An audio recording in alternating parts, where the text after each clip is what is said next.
With record-breaking prices rocking the art world, what is an art lover without a fortune to do? Well, try checking out the Outsider Art Fair, which features accomplished works by artists with little or no formal training and is attracting a whole new audience of collectors. Here to tell us more is Becca Hoffman, director of the Outsider Art Fair. Becca, great to see you. Thanks for being here. Tell us, first of all, what exactly is outsider art? Well, thank you, Tanya. Outsider art is done by artists who are untrained or self-taught. It's derived from Jean Dubuffet's term art brut, or raw art, that was coined in 1947. And in his description of outsider artists, he describes them to derive everything from within as opposed to from fashionable or classic art. And so these are artists that tend to have not had much training, no MFAs in the bunch. No MFAs. Yeah. No. So how do you then curate your shows? How do you find the art to show? Because this is still accomplished art. So how do you find these artists? Well, it starts with the galleries, Tanya. And the fair goes out and invites a series of galleries from around the world to participate.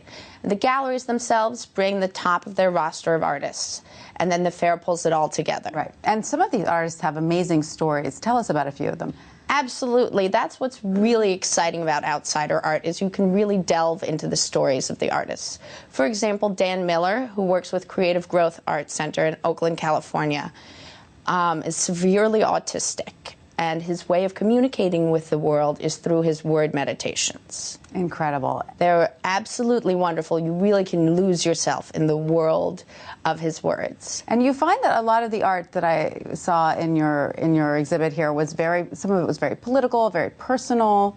Absolutely. Well, the artists really sort of adapt to and fall in love with aspects of pop culture. So is this creating a new audience of younger collectors? Because the price point of this art is far more accessible.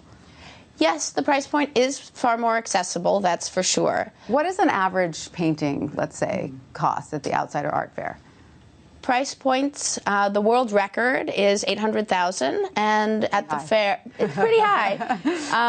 At the fair, you were able to see work from anywhere around $500,000 to a few $1,000s. To a few thousand. Okay, yes. Great. And so that's clearly for new collectors or for people who are trying to get their foot in the art world. It's a big difference. It's a far cry. Absolutely, it's a far cry. And this art you buy on love. You don't necessarily buy on price. Right. Now, but as these outsider art fairs become more and more popular, because you've had them for several years now. How many years have you? Yes, the New York Fair just celebrated its 24th edition, and this October we'll have our 4th edition of our Paris Fair. Do you worry that as the establishment becomes more and more interested, that line could be blurred between establishment art and outsider art? No, because Tanya, it's all art. And I think that what's really exciting right now is seeing how many more people are falling in love with outsider art. And sales are up? Sales are definitely up. Tell us about the next one in Paris. The next one in Paris is October 20th to 23rd. It takes place at the same time as FIAC, and it is in a venue called the Hotel du Duc, which is a fabulous townhouse, and we will have about 38 exhibitors from France, the U.S., and all over the world. Sounds like a good excuse to visit Paris in October. Becca, thank you so much for that.